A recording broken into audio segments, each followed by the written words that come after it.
Patricia Langford, 66 years old, was jolted awake by the shrill ring of her phone. The hospital's voice on the other end was calm, almost too calm. Her son, Michael Langford, had suffered a sudden brain aneurysm. He was gone before the paramedics could even get him into the ambulance. The words didn't land at first. They hung in the dark of her bedroom like a cruel riddle. Gone. How could her only child be gone? Patricia threw on the nearest coat, still wearing her nightgown underneath, and drove across the silent streets. The city felt foreign, as if the world itself had shifted. At the hospital, she was ushered into a small, sterile room. A clipboard was handed to her. A pen.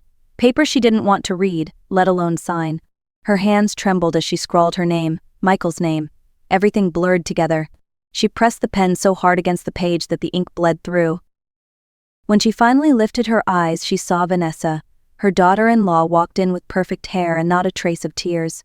Vanessa glanced at the papers on the table, then at Patricia. The older woman searched her face for grief, for shock, for anything human. Instead, she found calculation, a glint of something cold and deliberate. Vanessa whispered words about tragedy, about how life is unfair, but the performance was thin, unconvincing. Patricia knew the difference between genuine sorrow and staged sympathy. And then there was Ethan. 8 years old. Michael's boy. Patricia spotted him in the hallway, sitting stiffly in a plastic chair, his small hands balled into fists on his lap. His wide brown eyes shimmered with confusion and fear. When he looked up at her, she saw a mirror of her son at the same age.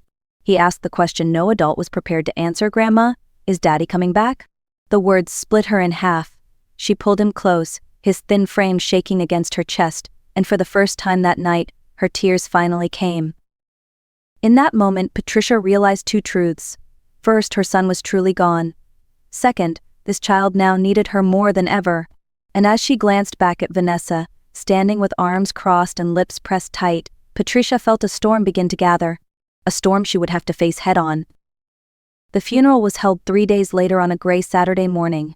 Clouds pressed low against the horizon, heavy with rain that refused to fall. Patricia stood near the front of the church, her black dress hanging loose on her frame. She barely remembered how she got there. The music, the flowers, the murmurs of distant relatives, all of it felt muted, as though the world had been wrapped in cotton. Vanessa, on the other hand, moved with rehearsed precision. She wore a veil that shadowed her face but did little to hide her composure. People whispered about how strong she looked, how brave.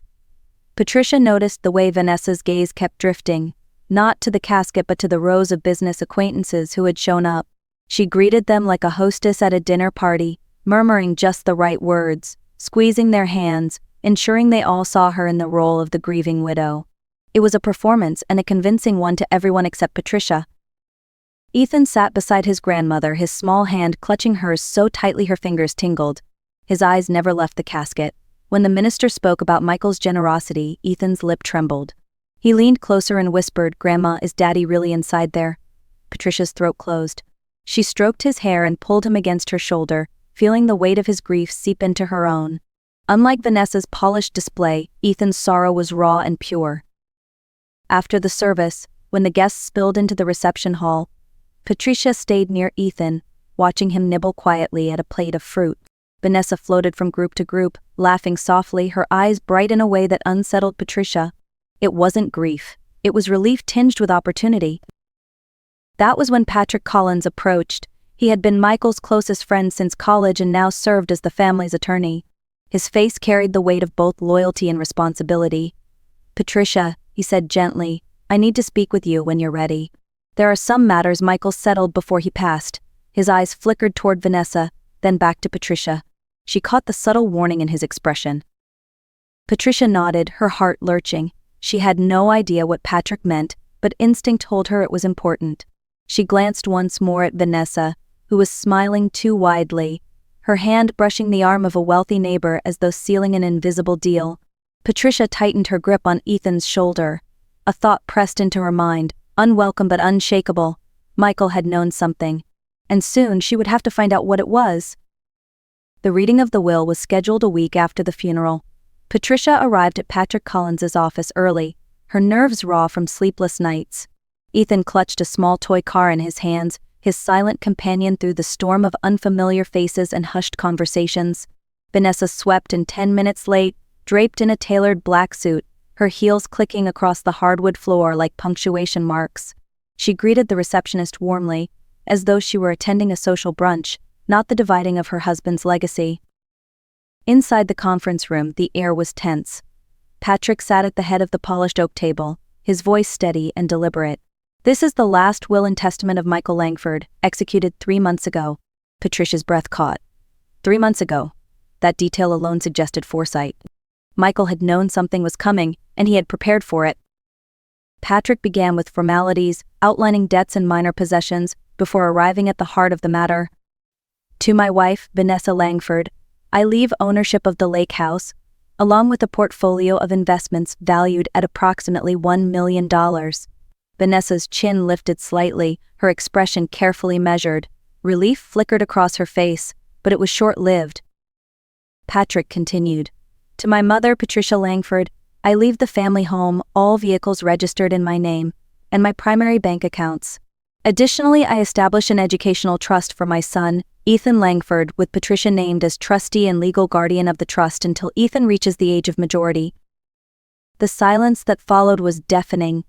Patricia blinked, her mind spinning. The house, the accounts, the trust. Michael had placed nearly everything in her hands. She hadn't expected this, hadn't even dared imagine it. But she knew immediately it wasn't about money. It was about Ethan. Vanessa's control cracked. Her eyes widened, then narrowed, her hands gripping the armrests of her chair. "Excuse me," she said, her voice sharp against the quiet room. "That can't be right. Michael would never cut me out like that. I was his wife." Patrick adjusted his glasses. "These are his words, Mrs. Langford. This document was notarized and witnessed. Michael's instructions were very clear." Patricia kept her gaze low, afraid that if she met Vanessa's glare, her own shock would show. She tried to focus on Ethan, who sat oblivious, running his toy car along the edge of the table. To him, none of this meant anything yet. But to Patricia, it meant everything. It meant her son had trusted her with the one thing that mattered most, his child. As the meeting closed, Patrick slipped a sealed envelope across the table toward Patricia. "Michael asked me to give this to you privately," he said. Vanessa's eyes followed the envelope like a hawk. Patricia tucked it quickly into her purse, her heart pounding. She knew instinctively this letter would change everything. And as Vanessa rose abruptly, muttering about contesting the will, Patricia understood that the battle for Ethan's future had only just begun. That night, long after Ethan had fallen asleep clutching his stuffed bear, Patricia sat alone at the kitchen table. The sealed envelope from Patrick lay in front of her. For hours she hesitated, running her fingers along its edges, afraid of what it might contain. At last, with trembling hands, she tore it open. The handwriting was unmistakable. Michael's steady, confident script filled the page. "Mom," the letter began, "if you are reading this, then something has happened to me. I need you to know that I trusted you with what matters most, Ethan. I could never say this to Vanessa directly, but I no longer believe she has his best interests at heart." Patricia's eyes blurred with tears, but she forced herself to keep reading. Michael wrote of the distance that had grown between him and Vanessa, of her late nights away from home, of phone calls abruptly ended when he entered the room. He spoke of a man named Richard Harlow, a wealthy investor who had become more than just a business acquaintance. "I do not know how far things have gone," Michael confessed, "but I know enough to worry. If anything happens to me, you must watch carefully. Protect Ethan from her choices." Patricia pressed the letter to her chest. Every line carried his voice, his fears, his faith in her. She realized now why he had changed the will, why he had chosen her to manage Ethan's trust. It wasn't about punishing Vanessa. It was about shielding his son from instability, from neglect, from betrayal. The next morning, Patricia met with Patrick in his office. She handed him the letter, her face pale but resolute. "He knew," she whispered. Patrick read silently, then nodded. "This gives us context," he said. "But we need evidence. If Vanessa tries to challenge the will or claim custody, the court won't care about suspicions. They'll care about facts." Patricia squared her shoulders. "Then we gather facts." From that moment she began to watch more closely. She kept a small notebook in her purse, jotting down everything: missed school pickups, forgotten medications, nights when Vanessa disappeared without explanation. She checked the dates, the times, the conversations. Every detail mattered. Ethan's future depended on it. For the first time since Michael's death, Patricia felt a spark of purpose burning through the fog of grief. She was not just a grieving mother anymore. She was a grandmother on a mission, armed with her son's trust and her own determination. Whatever storm was coming, she would not face it unprepared. It did not take long for Vanessa to make her first move. Barely 2 weeks had passed since the funeral when she appeared at Patricia's door, with a bright smile and a stack of papers in her hand. "Patricia," she began smoothly, "I think it's time we talk about what's best for Ethan. This house is far too big for him. He needs a fresh start, a new city, a new school. I can handle everything if you'll just sign these transfer forms." Patricia listened quietly, nodding in all the right places. Inside, her stomach knotted. She asked to keep the papers overnight, claiming she needed time to think. Vanessa agreed, but her eyes flashed with irritation. The moment she left, Patricia slipped the forms into her notebook, documenting the date and the exact words Vanessa had used. It was the first of many such encounters. Over the weeks that followed, Vanessa's pattern became clear. She promised Ethan special outings, then canceled at the last minute, leaving Patricia to soothe the boy's disappointment. She claimed she would attend his school's parent meeting, only to send a hurried text hours later. Something came up. When Ethan's asthma flared one evening, Patricia discovered that Vanessa had forgotten to refill his prescription. Each incident went into the notebook, each slip, each neglectful act, recorded with times and details. The most telling episode came when Vanessa insisted on taking Ethan to Miami for a fun getaway. Patricia agreed reluctantly, extracting a promise that Ethan would be cared for. 3 days later, the boy returned sunburned and exhausted. In a rare moment of candor, Ethan admitted that his mother had spent most of the trip with Uncle Richard while a hotel babysitter watched him. Patricia's pen scratched furiously across the notebook pages that night. The puzzle pieces were fitting together, forming a picture of neglect that could no longer be ignored. Still, Vanessa was careful. She cloaked her manipulations in charm, always framing her actions as sacrifices for Ethan's benefit. "I only want him to have opportunities," she insisted during one visit, her voice honeyed but her gaze sharp. Patricia smiled politely, all the while pressing the record button on a small device tucked inside her pocket. She had learned quickly appear agreeable but capture the truth. One evening, after Ethan had gone to bed, Patricia sat in the quiet living room and looked through her growing collection, the forms, the texts, the photos from Miami, the recordings of Vanessa's evasive promises. She felt both heavy and empowered. Michael's letter had told her to be vigilant. Now she understood why. Vanessa was not just careless, she was reckless, and if she was left unchecked, Ethan would pay the price. Patricia closed the notebook with steady hands. She was no longer documenting for herself. She was building a case. A case that might one day save her grandson from the person who should have loved him most. The petition for emergency guardianship was filed on a rainy Thursday morning. Patricia had rehearsed the moment countless times in her mind, but stepping into the courthouse still sent her heart racing. Ethan clung to her hand, too young to understand the gravity of the day, yet old enough to sense its weight. Patrick walked beside them, his briefcase filled with documents, recordings, and photographs. He offered Patricia a reassuring nod. "Remember, we are not here to win points," he whispered. "We are here to show the court what's best for Ethan." The courtroom was stark, every sound echoing against the high ceiling. Vanessa entered minutes later, her lawyer in tow, dressed impeccably as always. Her lips curved in a smile that never touched her eyes. She sat across from Patricia, her gaze like a challenge. To the casual observer, she looked every bit the grieving widow and concerned mother. But Patricia knew better. She had the evidence to prove it. Judge Carter presided, his presence commanding but calm. He listened first to Vanessa's attorney, who painted a picture of a devoted mother unfairly stripped of her rights. "My client has endured unthinkable loss," the lawyer declared. "Now she faces interference from a controlling mother-in-law, who cannot accept that her son's wife is capable of raising their child. Ethan belongs with his mother. Anything less would be cruel." Patricia's chest tightened, but she held her tongue. When it was Patrick's turn, he stood slowly, his voice measured. "Your Honor, this is not about control, it is about protection. Michael Langford entrusted his son's future to his mother for a reason. We have documentation, dates, times, and evidence demonstrating a pattern of neglect." One by one, the exhibits came forth. Photographs of Ethan sunburned and weary after Miami. Text messages promising visits that never happened. Pharmacy records showing missed prescriptions. A signed statement from Ethan's teacher noting frequent absences and unexplained tardiness. And then the audio recording, Vanessa's voice, cool and deliberate, offering Patricia a deal transfer the house at, and she would make sure Ethan gets the life he deserves. Gasp rippled through the room. Patricia kept her eyes on the judge, resisting the urge to look at Vanessa. When asked to testify, Patricia spoke simply. I lost my son, Your Honor. I don't want to lose my grandson to neglect. Michael trusted me. All I ask is the chance to honor that trust. Vanessa erupted. This is absurd, she shouted, standing so abruptly her chair screeched. She is manipulating this entire process. Ethan is my child. She has no right to take him from me. Her lawyer tugged at her sleeve, whispering urgently, but Vanessa's anger spilled over. She pointed across the courtroom, her voice rising. You'll regret this, Patricia. I swear you will.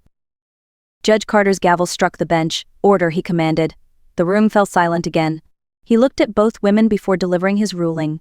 Given the evidence presented, and the child's welfare is my foremost concern, I am granting temporary guardianship of Ethan Langford to his grandmother, Patricia Langford, for a period of 60 days. During this time, visitation by Miss Vanessa Langford will be supervised. We will reconvene after 60 days to reassess custody. Patricia's knees nearly gave out. Relief flooded her, though it was tempered by the storm she knew was far from over. Vanessa sat back down, her face pale but her eyes blazing with fury. She leaned close to her attorney, whispering words Patricia could not hear. But Patricia did not need to. She already understood. The fight for Ethan's future had only entered its next, more dangerous phase. The 60 days that followed revealed more than any courtroom testimony ever could. At first, Vanessa attempted to play the part of the attentive mother. She arrived punctually for her supervised visits, arms laden with expensive toys and bags of designer clothes. She posed for photos with Ethan, smiling brightly as though trying to craft an image for the world to see. But Patricia noticed the cracks almost immediately. Vanessa rarely asked Ethan about school, his friends, or his feelings. Instead, she pressed him with questions about money. Did Grandma mention the house? Did she say anything about moving? The boy would shrug, his eyes downcast, uncomfortable. As the weeks went by, Vanessa's visits grew shorter, then less frequent. Once she canceled at the last minute, claiming a business trip. Another time she showed up late, distracted, scrolling through her phone while Ethan played alone with the toys she had brought. The sparkle of excitement that once lit Ethan's eyes at the mention of his mother began to fade.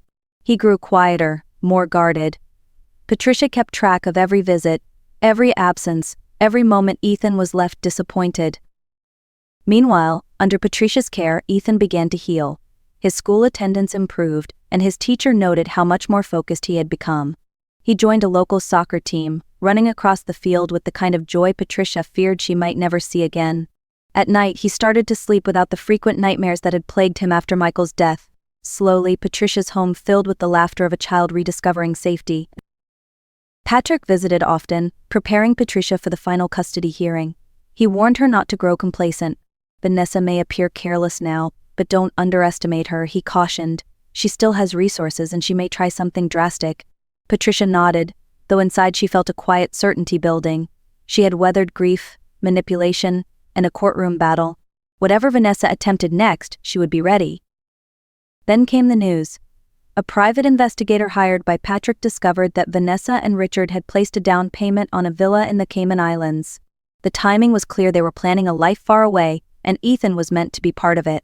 Patricia stared at the report in disbelief, her stomach twisting. It wasn't just neglect anymore. It was the threat of losing her grandson completely. The facade was cracking, and behind it lay the most dangerous truth yet. The final custody hearing arrived sooner than Patricia expected. The 60 days had passed in a blur of school mornings, soccer practices, and quiet evenings filled with Ethan's steady laughter. But as she walked into the courthouse once more, she felt the familiar weight pressing down on her chest. Vanessa was already there, dressed immaculately, her lawyer whispering in her ear. Yet something in her expression was different, less defiance, more calculation. Judge Carter called the session to order. Patrick presented the new evidence, documents showing Vanessa's planned purchase of property in the Cayman Islands with Richard Harlow. This demonstrates clear intent to remove the child from the country without court approval, Patrick argued. Such an act would sever Ethan from his community, his school, and his family support system. All eyes turned to Vanessa. She sat perfectly still, then offered a soft, almost rehearsed smile. Your Honor, those plans were for me, not Ethan. I've realized in recent weeks that I cannot provide him the stability he needs. Patricia has done that, and Ethan is thriving. I don't want to take that from him." A hush fell over the room. Even her lawyer looked momentarily stunned. Patricia's heart pounded. Was this another performance, another trick? She searched Vanessa's face for insincerity, but what she saw was something closer to resignation. Perhaps it was Richard pulling her away. Perhaps it was her own weariness, but Vanessa was stepping back. Judge Carter leaned forward, studying her carefully. "Are you saying you wish to relinquish custody, Mrs. Langford?" Vanessa's lips tightened, then she nodded. "Yes, I believe Ethan should remain with his grandmother." Patricia's breath caught. Relief mixed with suspicion, but above all, gratitude surged through her. She squeezed Ethan's hand under the table, whispering a silent promise to Michael that his son would be safe. The gavel struck. "Full custody is granted to Patricia Langford," the judge declared. "Visitation rights for Mrs. Langford will be determined in accordance with the court's recommendations." As the courtroom emptied, Vanessa walked out swiftly, her heels echoing down the hall, already on her way to another life. Patricia remained seated, Ethan leaning against her shoulder, both of them absorbing the magnitude of the moment. The battle was over. Not with the fiery clash Patricia had prepared for, but with a quiet surrender that felt, in its own way, even more final. Weeks passed after the final hearing, and the Langford home slowly returned to a rhythm of peace. Patricia woke each morning to the sound of Ethan's footsteps on the stairs, his laughter filling the kitchen as he poured too much syrup on his pancakes. The shadow of Michael's absence remained, but in its place grew something sturdier, a bond between grandmother and grandson that no court, no betrayal, could ever sever. Ethan thrived. His teachers marveled at his progress, praising his newfound confidence. On the soccer field, he played with joy, glancing often toward the stands where Patricia sat cheering, bundled in her scarf, waving every time he scored. At night, when he whispered his prayers, he always ended with, "Thank you for Grandma." Patricia would quietly close her eyes and whisper back, "Thank you for letting me keep him." Vanessa never returned to contest the ruling. Word eventually spread that she had moved abroad with Richard, chasing a life of luxury that did not include her son. Patricia sometimes thought of her of the choices she had made, of the family she had abandoned. But anger gave way to pity. Vanessa had traded real love for fleeting comfort, and in the end, it was Ethan who had been spared the cost of that decision. One evening, Patricia sat on the porch, Ethan curled against her side, the sunset painting the sky in shades of gold and crimson.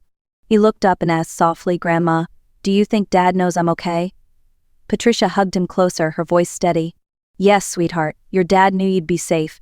That's why he asked me to take care of you." Ethan smiled faintly, his small hand finding hers. In that moment, Patricia felt Michael's presence, not in grief, but in peace. This story is a reminder that family isn't defined only by blood or titles, it is defined by love, sacrifice, and the courage to protect those who cannot protect themselves. Patricia didn't set out to be a hero. She simply chose to honor her son's trust and fight for her grandson's future. If this story touched your heart, remember to like, share, and leave a comment below. And most of all, never underestimate the quiet strength of those who step in when the people